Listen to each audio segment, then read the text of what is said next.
So I'm sitting here with Scott Kerr, a guy I've known for at least like 15 years or so here in Denver. And we've run into each other in a lot of different places and spaces. And I've always enjoyed every interaction we ever had, man. So Scott, tell us who is Scott Kerr?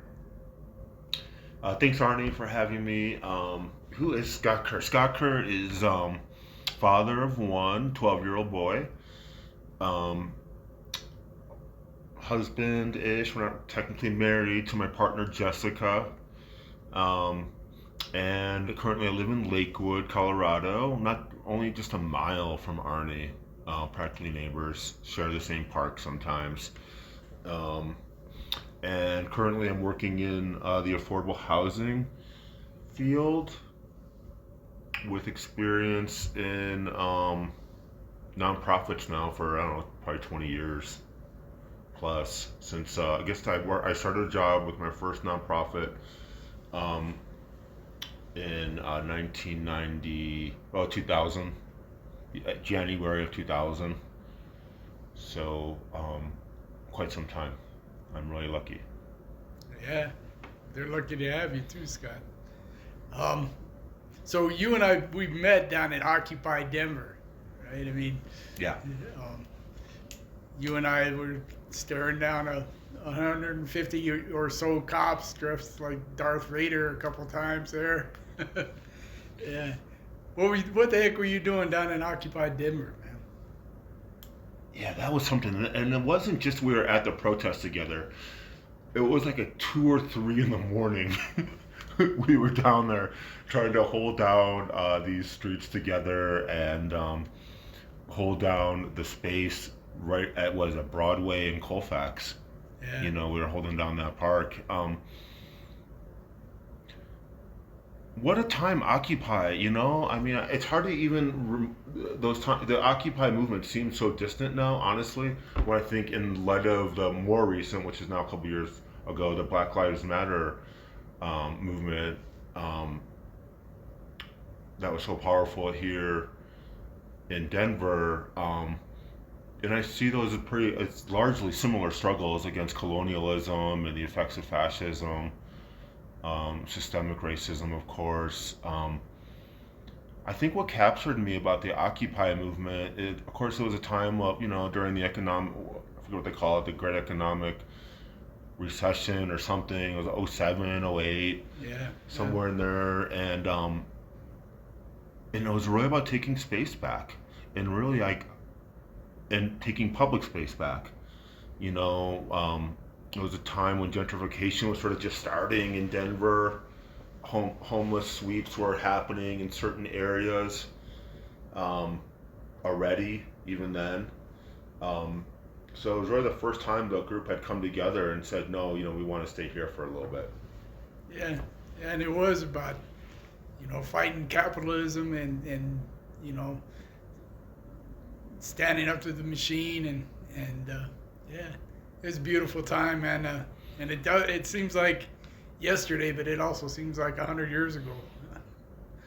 Oh wow, for real? No, for real. And it was every night we were down there, of course, meeting new friends.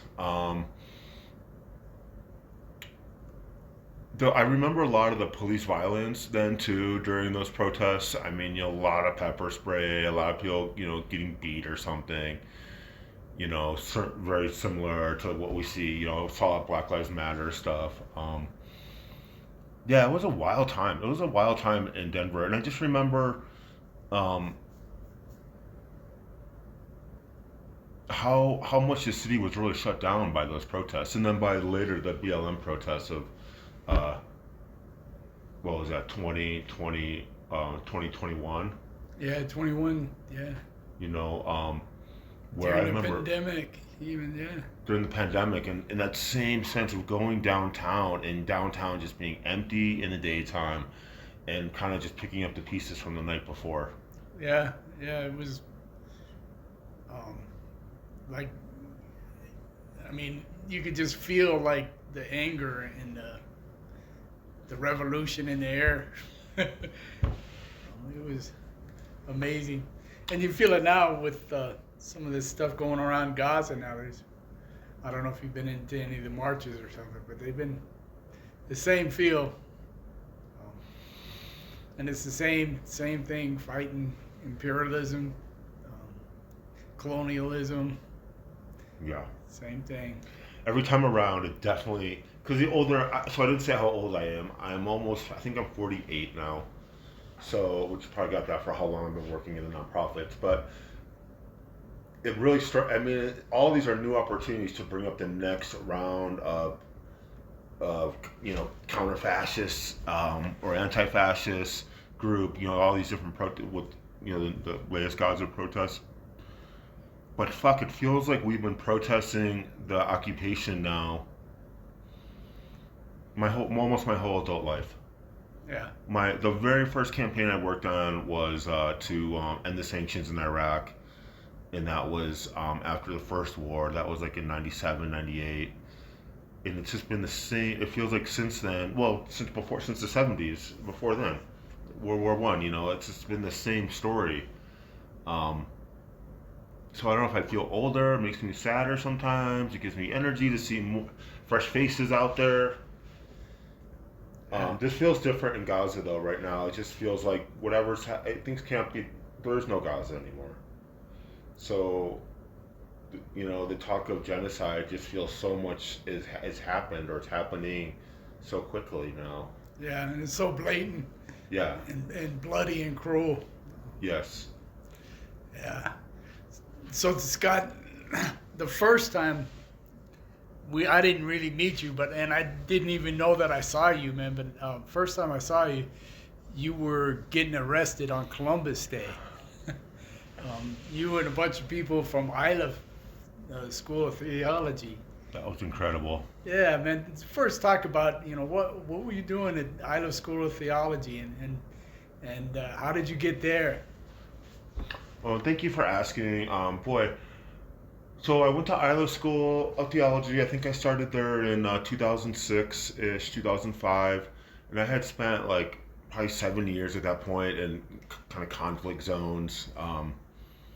Chiapas, Colombia, the Middle East, and was really looking for a place of sort of like-minded individuals to come and process that experience and then find a way to really plug in to work here in the United States.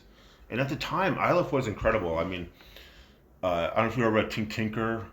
Yes, I am. Really incredible Native American Savage Family. I don't know if you've ever heard those guys. Yeah. They're a Native American hip hop group. I think I don't remember where they're from. Incredible though. They did this incredible sit-in on the parade route. Also took a tremendous beat down from the Denver police. Paid an extraordinary price. So just to be in community with them, and it felt like really the moral imperative was to shut it down then. And look, we were right. Now they don't celebrate it anymore. Yeah. Now we have Native American or Indigenous Day, and Columbus Day is history. Yeah. I tell you, Dr. Harding is who you were trying to think of, I think, right? Dr. Harding was the professor there, and he wrote speeches for Dr. King, famous speeches for Dr. King. But this was another gentleman that he brought in. He brought in one of his contemporaries from then, and so ILF just had such an incredible tradition and really what ILF did really well was sort of challenge institutional racism, that as a white Christian we're sort of all, complicit in, and they really helped us to sort of deconstruct some of that stuff, give us some tools to do something about it, but really get a better historical understanding of how we got to where we are, really, really sharpened my lens a lot. But that protest got me thinking about what we did the next year, which I don't think, we didn't have you at that one. So the next year we went down there again and we're kind of sniffing around the parade route, and Old Navy was having a 1492 sale over Columbus Day weekend, where everything in the store was, I think, 1492, right? Is that the year that Columbus arrived or something? Yeah, supposedly, whatever. Yeah. So we went to the nearest Old Navy with like 2 or 3 carloads with a bunch of stickers, fake blood, informational material, and just basically ransacked that store. Wow. To make not, we didn't do much damage. We squirted blood around there, all over the store. We took a bunch of I don't know what our phrase is, but it's basically we put a bunch of literature in the pockets of the jeans. You know, uh, celebrating genocide, stop celebrating hate.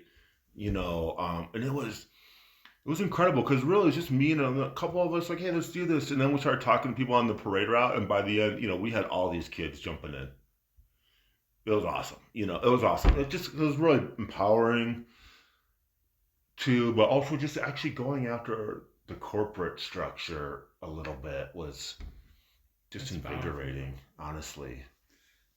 That they would do that still, like do a celebration of 1492. They haven't done it since. Yeah, that's back to the first Columbus Day, man. I mean, you guys, there was an incredible class that graduated from. I left that year. Incredible people.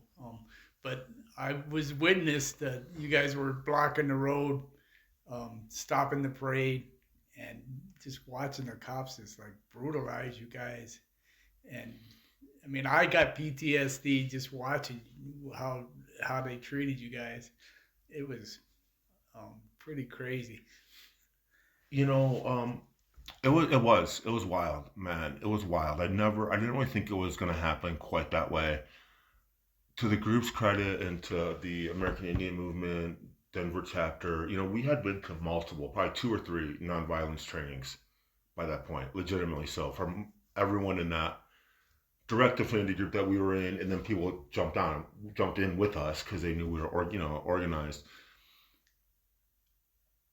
I don't know. I mean, honestly, the only thing that got me through that was, I hate to say it, was almost disassociation. I mean, in breathing, because the police were using they were using compliant holds, which is to say, trying to inflict so much pain on you that you'll do something for them. I mean, that's the whole thing of the compliance hold. There were like 2 or 3 guys doing that to each person there at a time. I mean, it was really over. Like you said, it was over the top. It was very much over the top.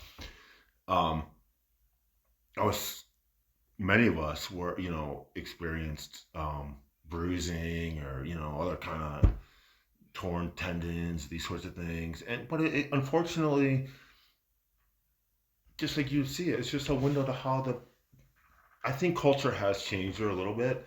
But the culture of DPD at that time was really what they had a permission slip from somebody to be assaultive towards protesters. It sounds so weird, but like someone said it was okay to do that shit all the time. And Yeah. they had it wasn't just 1 or 2 people. I mean, and of course now they've paid off millions and millions and millions in settlements. I made a complaint that year. Um, what was tough though about that incident is I pled. I don't remember what I did, but I think I pled. I didn't go to trial. I pled guilty. I took a lesser charge. But I sat through the trial of other people who were in that affinity group, and just to hear about it was horrible. Yeah. I mean, they were describing what happened to me, what happened to us, and just the impunity. I mean, nothing that they use hundreds of people were. That happens all the time. It's almost like a different world. It would be different now, I think. Yeah, I don't know. I mean, it Maybe might have not. been. I mean, I don't know. Yeah, you're right. No, you're right. I mean, I'm being um, too optimistic, too hopeful. It was just even now I can barely understand it that police could just beat people up on the streets, and basically they would be high fiving themselves out. No accountability. yeah, and who are they defending at that point? I mean, they're defending the people that support Columbus Day and the races. Is racism behind it? The colonialism. It's right there. It's Uh, right there. I mean, and what and even then it was. Of course it was. It was an exercise of white privilege that that we weren't killed. yeah, yeah. Imagine if you were all natives Well, that's or all black people. I mean, That's the Um, Savage Family. When they did, it's called it's a lockdown move called a dog pile, where you basically put as many people on each other as you can to kind of lock arms and ankles and just kind of form pretzels with your bodies. And that's what Savage Family did in the street, just 100 feet from us, and they just they got a, they got beat up. yeah. They got beat up by the cops, by the police, by DPD. DPD beat them up in the middle of the street for what? I I mean, mean, they could have just like blocked traffic and let them sit there forever, right? They could have made that choice. close But the no. street like they already did. Yeah. I mean, Or just listen, and just listen to them. yeah, Anyway, it's wild. There was the hopefully the culture is changing. We saw the same thing. Chicago, same way. Honestly, they didn't like protesters either. is that where you're from, Scott? You from Chicago? I'm from near Chicago. Yeah, yeah, Southwest Side originally. And really love the city. Got to be. That's kind of where I learned about the Catholic worker. It's where I had my first activist type jobs. So I'm really lucky to spend time in the city. I love it there. I don't get down there too much anymore, unfortunately. But Yeah, I never even knew where you were from, man. yeah, It's good to that. hear. It's good to hear. Of course. So, I know you went to Iraq with the Christian uh, Yep. peace workers, or what is it? Christian peace Christian peacemaker teams, peacemaker. CPT. Now we're community peacemaker teams. Just because we, of course, we're not just Christians. Um, but yeah, I went there. You'll remember. That was 03, 02. There were a number of groups going there. There was a group like Human Shields. I think they even called themselves International Solidarity Movement. Um, Voices in the Wilderness, Kathy Kelly's group. I don't know if you ever heard about Oh Kathy yeah, Kelly. I know Kathy Kel. She's wonderful. Yeah. She one of my heroes. I met her when I was a sophomore in college doing an internship, and she's just taught me. She's just incredible. Just Yeah. opened her world to me. So we were all there trying to make a statement. At that time before social media, really. I was during shock and awe, right? Or Yeah, yeah. We were there before the occupation, and then during the occupation, during the shock and awe period. And we were trying to stand and sit with civilians there. We know that 90% of the victims in war are civilians, of course. Um, and even today, it takes so much time for the civilian story to get out. But we knew that. Well, we thought that unless people were there telling the story of how people in Baghdad or Mosul or Basra experienced the war, who would tell that story, honestly. So we would host delegations. We'd take like groups of 12 or whatever, fly them into Jordan, and then we'd take vans from Jordan, Amman to Baghdad. And then before the war, we'd take them around and introduce them to nonprofits doing work in Baghdad. Um, Talk about the impact of sanctions. We got to visit the Al Muraya bomb shelter. I don't know if you ever heard that story. no, no, tell me. It's incredible. Or at least I don't remember it. This is during the first Gulf War.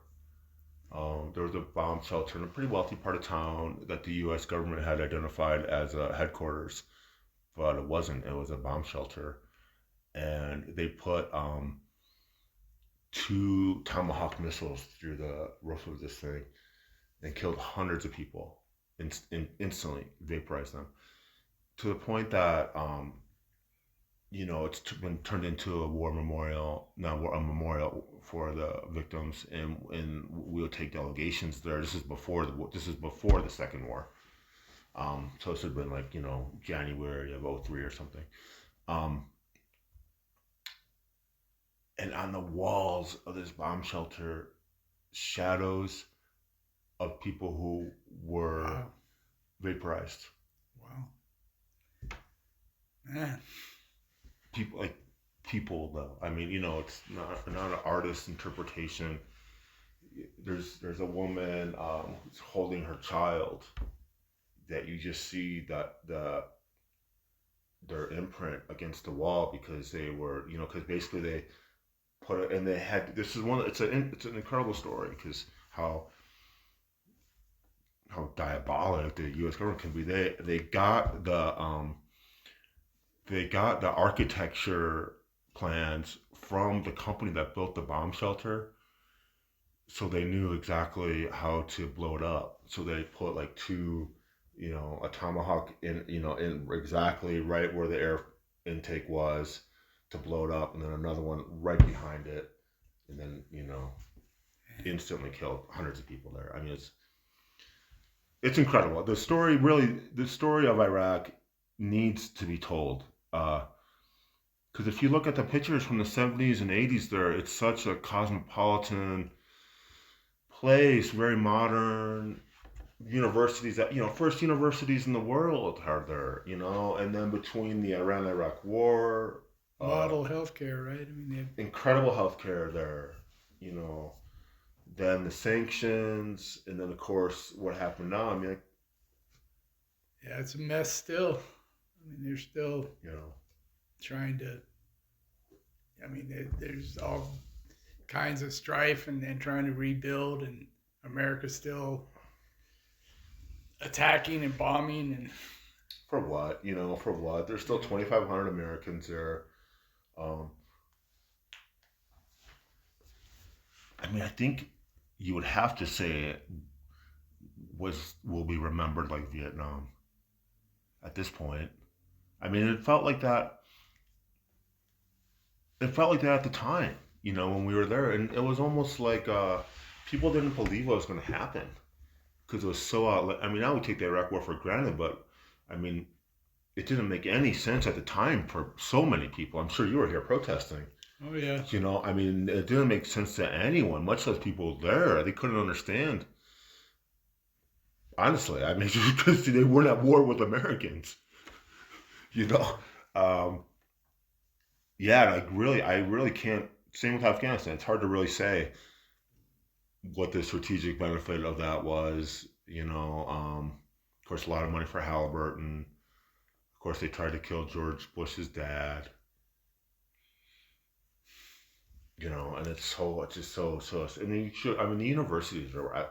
Some of this, I mean, just so. Everyone there spoke 2 or 3 languages: French, English, Spanish.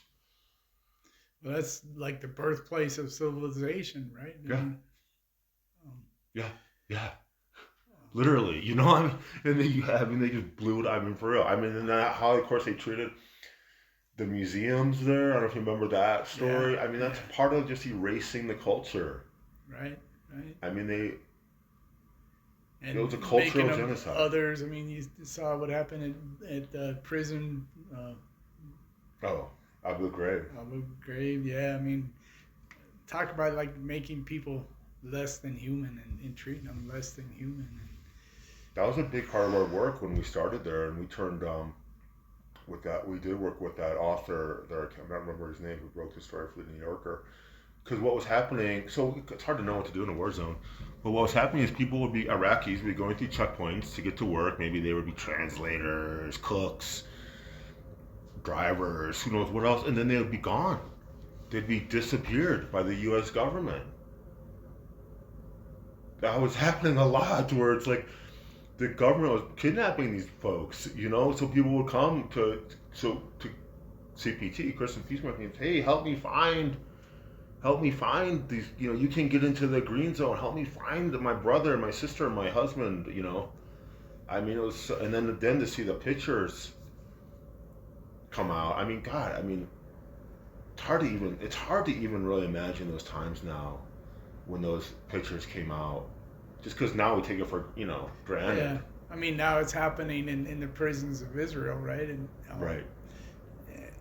It's not us doing it, but we're supporting it, right? We're giving them the backing. We're backing them up in the UN and providing them the money and the training and writing the permission slips. Yeah. For sure. I mean, And in South America, same thing happened, right? You spent time in South America, right? Yep. Yeah, I did a couple years in Colombia. Um, In Colombia, not at the college, right? Not to college. Yeah, yeah, in Colombia, and that was real. That place was incredible, man. It was well, there's been a civil war going on there since like the 40s, and there was a lot of displacement due to paramilitary violence. The AUC was one of the groups. A lot of those guys were trained at the School of the Americas in Georgia. The paramilitaries were basically just an extension of the Colombian army. Um, and what would happen is they would move through these communities and they would do massacres, literally kill as many people as they could.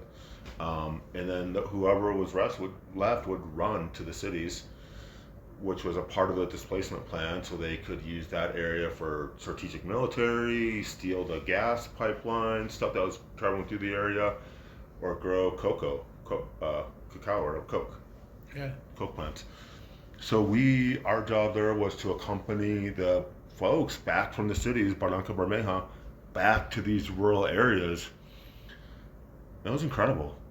It was incredible. Eventually, a lot of them made it back. We would also accompany union leaders, teachers, community organizers, kind of from the city to the rural areas, because you would go. It was incredible, Arnie. You would travel 5 miles outside the city. You might go through 3 checkpoints of different armed actors, and you wouldn't even know sometimes, is this the Navy? Is this AUC paramilitary? Is this ELN, which is a guerrilla group? Is this the FARC, which is another guerrilla group? And it's literally like, within miles of each other on the river or on the road that you would run into these groups at any one of these checkpoints. And I would see it with my own 2 eyes. The paramilitaries, they get out a list of people. And if you're on that list, man, you're dead. You're getting shot there probably. So. And you were like bearing witness and like using your white American privilege to protect people. Unarmed bodyguards. I don't know if you're Peace Brigade International. Have you ever heard of them? Yeah. They kind of use this term unarmed bodyguards, and they really got me into this idea of nonviolent accompaniment, which is just accompanying people, leveraging your passport to hope and pray that the military, you'll do better with the military because they're more accountable, that the paramilitaries even will honor that and let you through. It's not 100%, but we could leverage privilege in those ways. And man, we saw some wild things there. We definitely in some firefights there, not like me participating, but being caught in the firefight with other civilians, caught between two warring parties. Seen the army do some pretty horrible things. One story I'll share. There was this one area where there was a pipeline and the gas was probably 90% refined. It was probably going to being sold commercially. And the problem with these pipelines is they're not secure. So it draws a lot of attention from the paras or the guerrillas trying to control the pipelines to tap them illegally. Literally, just take a power drill, screw in there, and then put a tap in there. The most dangerous job, these guys would be literally smoking while they're drilling into a pipeline. But then you could sell the gas illegally on whatever market you want, to the black market. Even I would buy, it happened where I would buy black market gasoline, because you're in the middle of literally, you're in a very, very rural area, there's only gasoline available, so Sure. it has to happen sometimes. So there was one time where we were in this community called Cienega de la Pone, a community we accompanied all the time, and we were giving it very strong attention to this one area because the Navy, I can't remember if it was the Army or Navy, but Colombian Armed Forces were doing an operation in that area. For 3 days, we sat on this island with this Colombian armed group, official national army, Army or Navy, watching the paramilitaries transport stolen gasoline. We must have seen 100 boats loaded with 55-gallon drums. In Colombia, you travel with these huge canoes where you could imagine putting 20 55-gallon drums in a canoe. That's how big these canoes are. Wow. Okay? Wow. Huge canoes. And Army's just watching it. Just watching. I got pictures of the Army with the canoes in the background. And this is what funds the illegal war. This is what funds the illegal gas trade, the coca trade. This is literally what buys the bullets and the guns in the war. You know what I'm saying? In the Navy just. So then, after that weekend, I thought I had something huge here. I had, this is like the story. So I take it to the human rights, because in Colombia, like, human rights is almost like a cottage industry. They know they suck at it. They know they got to do better. So it's like a human rights ombudsman, like, who works for the government, but he's like supposed to be like the human rights guy. I show him this picture. The first question he asked me is, "Who else have you shown this picture to? Don't show anyone else." Wow. The very first question, So they kicked me out eventually. I got kicked out of Colombia. Went through like hours of interrogation, and Wow. and I got kicked out. My God, Scott. So, man. Yeah, they kicked me out. How there. old were you when that happened? I was in my my 20s, 25 probably. Jeez. But at the time, honestly, I was on a religious visa. They kicked me out because I was violating my religious visa. Not true. I was doing the work of God there for sure, and working with the Mennonite Church. But at the time, in the 90s, no, I guess that was the early 2000s, 2001, 2002. I just flew into a different. Just didn't fly into the capital to get back in. Jeez. It was like that easy, I was like, go to Medellin instead of Bogota. Let's go. Well, Scott, listening to this and standing with you at different points in time, man, I'm just amazed by your courage, man. Where does it come from? Thank you for saying that.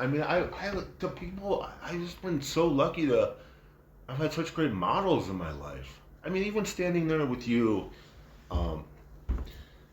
really, Arnie, you give me permission. You had a job, a full-time job. You had a career. You have a family, and here you were out there at 3 a.m. raising Cain with the cops. And it's like, wow. Why couldn't I do that? Like, if you're out there, of course I can be out there, and it's okay to be out there. And before you, Kathy Kelly, so many, James Douglas, people who have risked it all, Rachel Corrie, she was ran over by a bulldozer for trying to stop the demolition of Palestinian homes. She was my age. She was in her 20s when that happened. And there's just so many people. And I knew somebody Joe Card, he took the pictures of that happening. And she was a young Jewish person there. Yes. Trying to stop the demolition of a Muslim Palestinian home. That simple. And she got ran over by a bulldozer. It's hard to think about, and my buddy Joe, he was there with Rachel when it happened. He's telling me the story. He has an incredible song about it, spoken word, and it's just all these folks in my life just giving me sort of permission and encouragement. I think it's harder though now as a dad to be there, and I haven't been arrested even since I've been a dad. I definitely, we went with my son to Black Lives Matter, and try to be with folks as they were taking the streets. But it's really hard. It's been hard to really find those sea legs again, and to know where to make your stand, with the most, to be most effective. Well, how old is your son now? He's 12. Yeah. Yeah. It's important for you to be there for him right now, and with him. Well, yeah, exactly. When we did that Columbus Day thing, when we tried to stop the hate speech from happening, if I had to do 36 hours in jail or something, or Arnie, you just did, I know, a day, day in jail and overnight. It's really disruptive when you have a young child at home. Which I don't want to minimize. Of course, and it's supposed to be disruptive, and it's not as near as disruptive as what some of the other our colleagues are experience, but it's hard to just fit it, make it all work. Yeah. Um, It's really hard to fight for change and be part of the system at the same time. wow. And we have to do that. We have to exist, right? But at the same time, we have to try and find your real identity and fight for change. Yeah, I think it's interesting. I think you can have a 9 to 5 job and still be um, an activist, and someone who really is can tell some truth, on the streets and be engaged with their community. It brings different challenges for sure. Yeah, Um, it's difficult, but it's not supposed to be easy, right?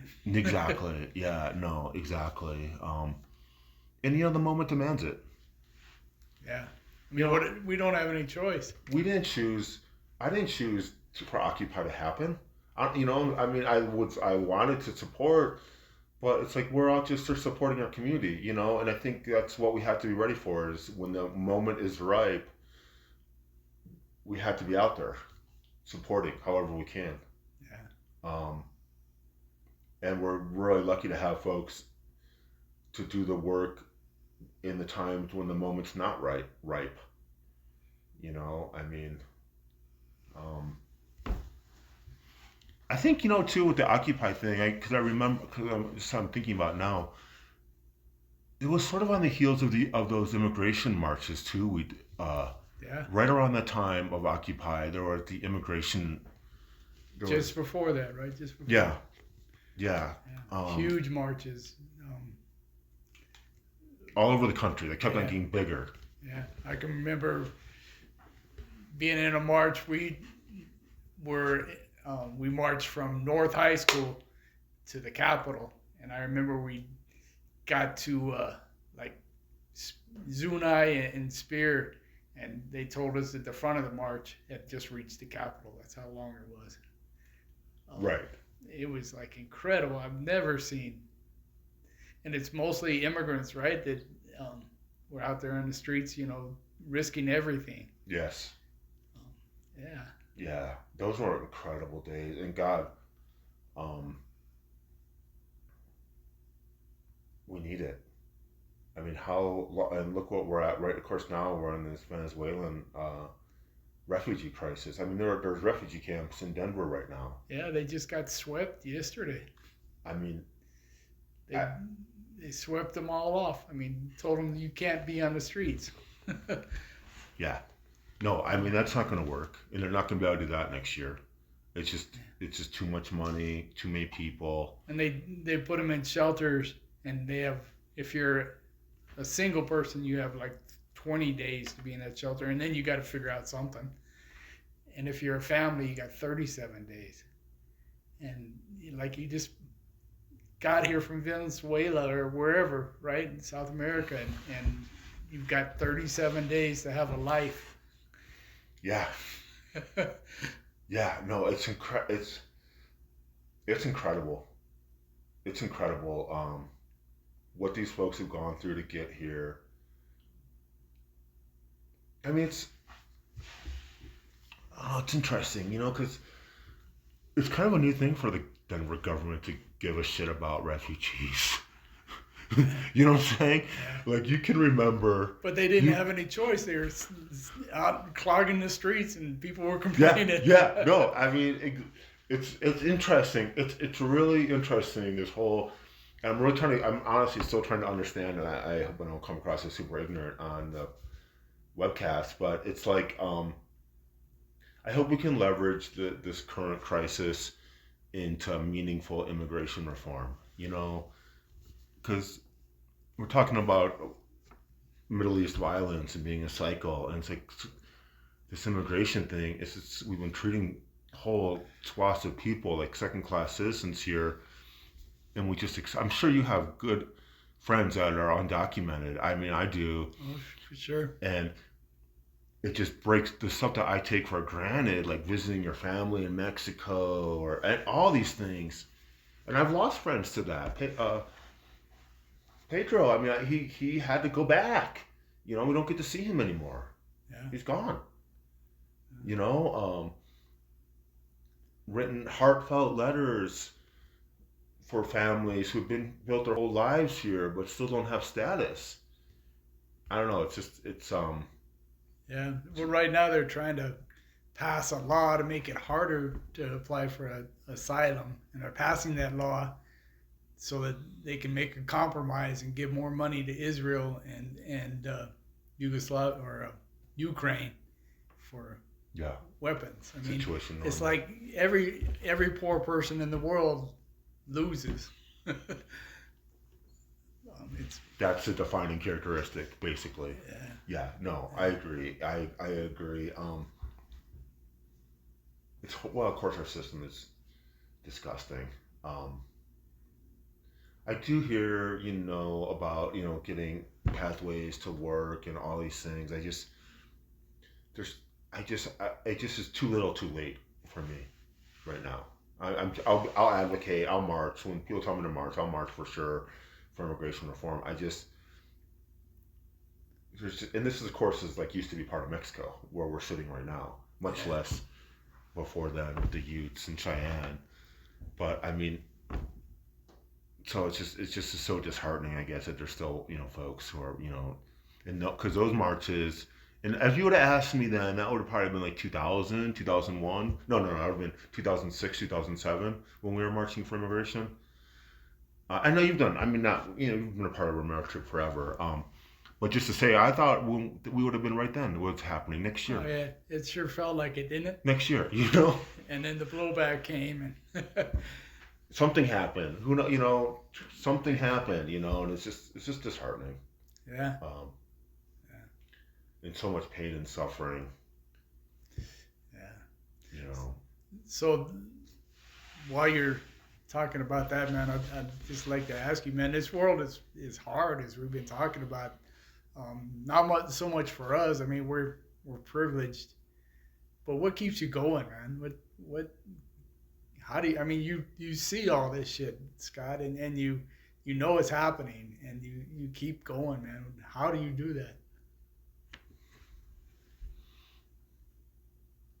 I think it takes a bite out, right? I mean, like it's hard. There's not some cost there. When we're exposed to so much suffering, working in affordable housing, like yourself, working in a nonprofit, you're exposed to so much suffering on a daily basis by systems, individuals. But for me, I think what gets me through that, I guess, is my family. People like you, not people like you, but you. I think it was Chris Hedges. You probably read this book, War is a Force That Gives Us Meaning. He wrote it in the 2000s, and he was a journalist in El Salvador. I recommend the book. But anyway, relationships are a force that give us meaning, for me. Yeah.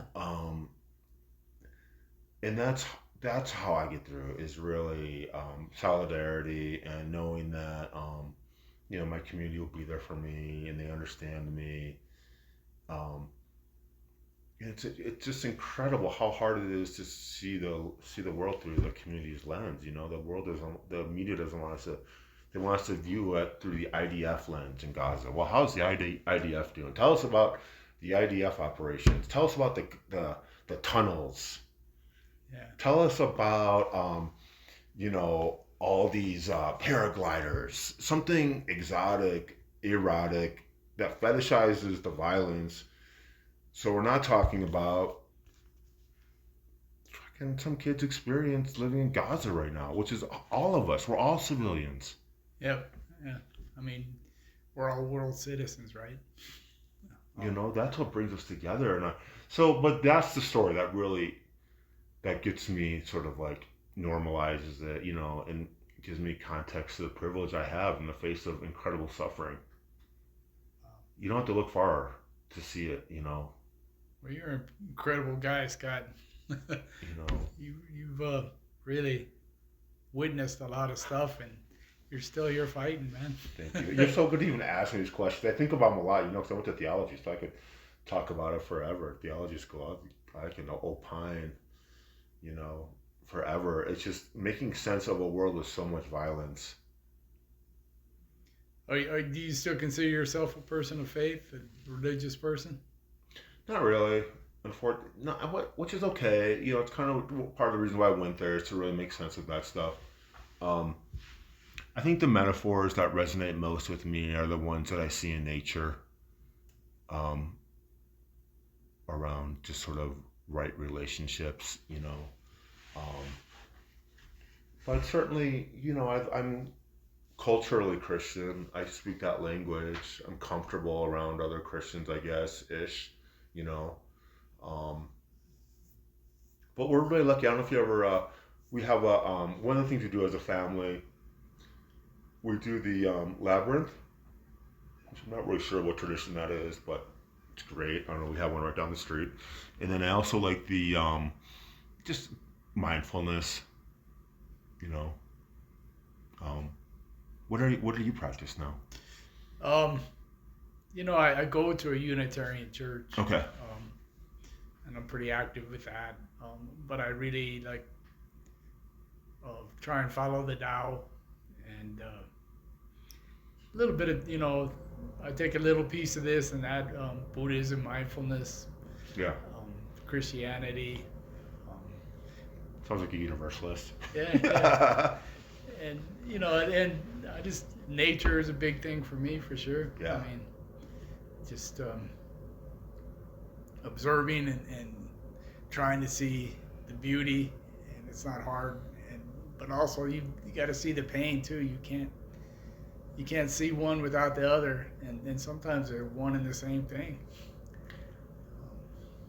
Yeah, it kind of helps me accept the tragedies sometimes, um, that I see out there. Just you were telling me a story earlier about Tom getting into some magpies.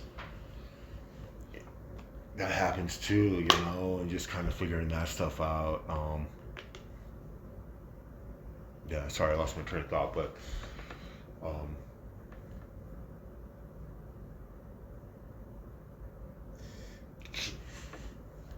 I think I'm like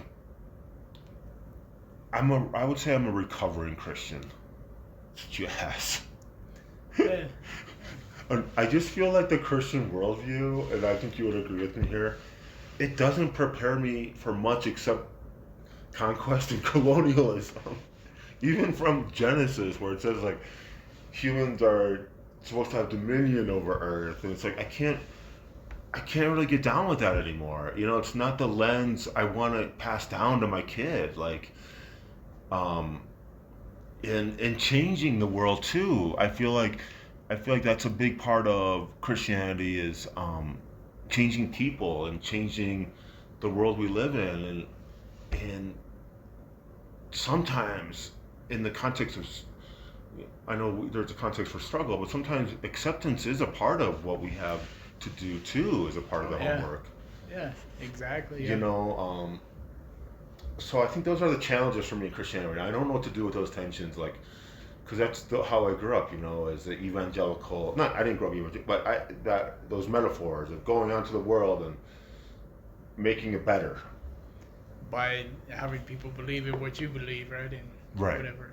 Yeah, right. Or by building churches, and then by building a McDonald's. I mean. So I do. Those are too much of a hang-up for me right now. But I know it's not all that. I got plenty of Christian friends who. Yeah, there's some beautiful. Yeah, there's some beautiful, beautiful Christians, and then, like the Catholic worker movement is. Of course. Is incredible. Yeah. The Mennonites and all, the beautiful work that they do, and there's a lot of. I mean, it's not all one or the other, right? Yeah, no, and I feel there's part of me that feels bad a little bit. Like I'm not raising my kid Christian at all, but I was lucky to. Well, I mean, I had to deconstruct so much of it, but there was something there to take from the table. From what you're describing, from some of the Catholic, theology, or some of the Mennonite stuff, or it's rich. It's some really rich stuff there, which I'm glad to have been able to, grab some stuff from. Um, but I had this conversation with, my buddy has a PhD in theology. He's a school counselor. My brother-in-law is he's a rabbi. And he's a rabbi for peace, so he's not like one of these Zionist guys. And he's way more, my brother David, he's way more progressive than I am. He's like been to Cop City, in Atlanta Wow. to support the people there and do solidarity and education around that stuff. So like his intentions are like 120%. Like I take a lot from him. But I was asking my friend, like, but isn't it the construction of Judaism that's causing all this violence?